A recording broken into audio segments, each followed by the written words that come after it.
بسم اللہ الرحمن الرحیم۔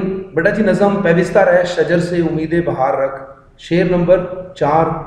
جو نغمہ زن تھے خلوت اوراق میں تو یور، رخصت ہوئے تیرے شجر سایہ دار سے۔ نغمہ زن یعنی گیت گانے والے، جو نغمے گاتے تھے۔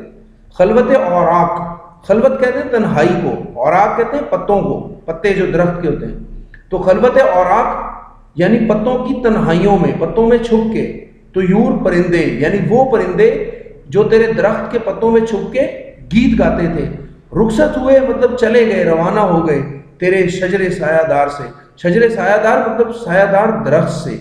تو اس کا بیٹا مطلب یہ ہے کہ وہ لوگ جو تیری قوم کے ساتھ ہمدردی رکھنے والے تھے، جو تیری قوم کی راہبری کرنے والے مخلص لوگ تھے، جن کی تمنائیں جو ہے وہ تیری قوم کو ترقی دلانے کی تھی، آج وہ لوگ تمہاری قوم سے رخصت ہو چکے ہیں۔ اور اگر اب تم نے ترقی کرنی ہے تو تمہارے اندر اتحاد اور اتفاق جو ہے وہ ہونا چاہیے۔ تشریح کرتے ہوئے بیٹا جی پہلے ہم علامہ اقبال کی شاعری جو ہے اس کے بارے میں کچھ باتیں لکھیں گے۔ تو اقبال نے اپنی قومی و ملی شاعری کے ذریعے دنیا بھر کے مسلمانوں کو عمل پہم اور جہد مسلسل کی راہ پر گامزن کیا۔ عمل پہم اور جہد مسلسل ان دونوں کا ایک ہی مطلب ہے، یعنی لگاتار کوشش، مسلسل محنت۔ گامزن کرنا یعنی روانہ کرنا، اس راستے پہ چلانا۔ انہوں نے خودداری یعنی غیرت اور خودی کا درس دے کر، اور خودی جو ہے بیٹا جی یہ اقبال کا تصور ہے کہ انسان کے اندر اللہ نے بے شمار صلاحیتیں رکھی ہیں، ان کو پہچاننا جو ہے اس کو اقبال نے کیا نام دیا؟ خودی کا۔ تو اس چیز کا درس دے کر ملت اسلامیہ یعنی مسلمان قوم کو خواب غفلت کی نیند سے بیدار کیا۔ کس نیند سے جگایا؟ خواب غفلت یعنی بے فکری، لاپرواہی کی جس نیند میں سوئے ہوئے تھے، ان لوگوں کو جھنجھوڑا کہ جاگو اور دیکھو کہ دنیا میں لوگ جو ہے وہ کس طرح سے رہ رہے ہیں۔ یہ بیٹا جی آپ کے سامنے اب جو نظر آ رہی ہے یہ اصل میں اس شعر کی تشریح ہے، تو آپ صرف یہ بھی لکھ لیں تو بھی کافی ہے۔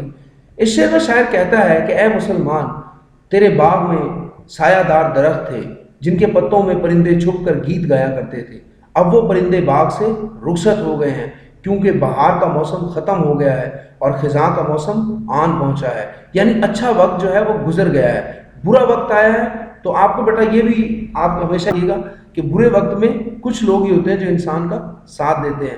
تو ایسی سمجھ لیجیے درخت جو ہے، درخت پہ جب پتے ہوتے ہیں، پھل پھول ہوتے ہیں تو پرندے اس کا ساتھ دیتے ہیں، اور جب وہ خزاں رسیدہ ہو جائے، جب وہ خزاں کا شکار ہو جاتا ہے تو پرندے جو ہے وہ بھی اسے چھوڑ دیتے ہیں۔ اور خوش الحان پرندے، خوش الحان کا مطلب ہوتا ہے اچھی آواز والے، سریلی آواز والے، خوبصورت آواز والے، اور خوش الحار پرندے اجڑے ہوئے باغ کو چھوڑ گئے ہیں۔ شاعر کا مقصد یہ ہے کہ مسلمان زوال پذیر ہو چکے ہیں، یعنی یہ جو کہانی اوپر بتائی ہے کہ وہ پرندے کیوں چھوڑ گئے ہیں، تو بیٹا اس کا مقصد جو ہے اقبال کا وہ یہ ہے کہ مسلمانوں کو یہ باور کروانا کہ مسلمان زوال پذیر ہو چکے ہیں، ان کی راہبری کرنے والے مخلص اور اہل دل رہنما اس دنیا سے رخصت ہو چکے ہیں، یعنی وہ لوگ جو ان کے ساتھ خالص تھے، مخلص تھے، اور اہل دل یعنی دل رکھنے والے، درد دل، قوم کے لیے ہمدردی رکھنے والے جو رہنما تھے وہ اس دنیا سے اب چلے گئے ہیں۔ اہل دل موجود ہوں تو قوم کے سنورنے کی توقع ہوتی ہے، کیونکہ پھر بھی امید ہوتی ہے کہ یہ وہ لوگ ہیں جن کے ساتھ ہمدردی ہے تو یہ قوم کو سنوار لیں گے۔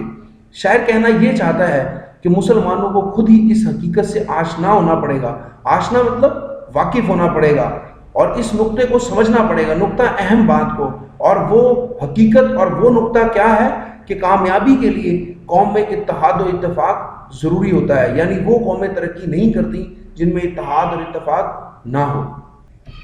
اس شعر کا بیٹا ہی ریفرنس شعر آپ یہ والا لکھ لیجئے گا کہ فرد قائم ربط ملت سے ہے تنہا کچھ نہیں، موج ہے دریا میں اور بیرون دریا کچھ نہیں، یعنی فرد جو ہے وہ قائم ہے کس وجہ سے؟ ربط ملت یعنی قوم کے ساتھ جڑے رہنے سے، اکیلا وہ کچھ نہیں ہے، یعنی اس کی کوئی حیثیت نہیں ہے۔ موج ہے دریا میں اور بیرون دریا کچھ نہیں، موج کہتے ہیں ویو کو، لہر کو، کہ لہریں جو ہے نا وہ دریا میں ہوتی ہیں اور دریا کے باہر نہیں ہوتی ہیں، یعنی کہ اگر کوئی قطرہ جو ہے وہ چاہتا ہے کہ وہ لہریں برپا کرے، وہ طوفان برپا کرے، تو اسے ضروری ہے کہ وہ دریا میں باقی قطروں کے ساتھ رہے گا، یعنی کیونکہ اکیلا تو اس کی کوئی حیثیت ہی نہیں ہے۔ ویسے ہی اقبال کہتے ہیں کہ فرد جو ہے قوم کے بغیر اس کی کوئی خاص اہمیت اور حیثیت نہیں ہے، اس کا وجود تبھی قائم رہ سکتا ہے جب وہ اپنی کسی قوم کے ساتھ جڑ کے رہے گا۔ تو یہ بیٹا آیت دیکھیں، وَاعْتَصِمُوا بِحَبْلِ اللَّهِ جَمِيعًا وَلَا تَفَرَّقُوا، تو اس کا ترجمہ کیا ہے کہ اور اللہ کی رسی کو مضبوطی سے تھام لو اور تفرقے میں نہ پڑو، مطلب یہ کہ الگ الگ گروہ نہ بناؤ، اتحاد اور اتفاق کے ساتھ رہو۔ تو آپ اس کا ترجمہ بھی لکھ سکتے ہیں، تو پھر سن لیجئے، اور اللہ کی رسی کو مضبوطی سے تھام لو اور تفرقے میں نہ پڑو۔ تو بیٹا در حقیقت یہی تو وہ بات ہے جو اس نظم کے ذریعے اقبال کرنا چاہ رہے ہیں کہ ہمیں آپس میں اتحاد اور اتفاق کے ساتھ رہنا چاہیے۔ تو بیٹا آج کا کام ہمارا اتنا ہی ہے۔ اللہ حافظ۔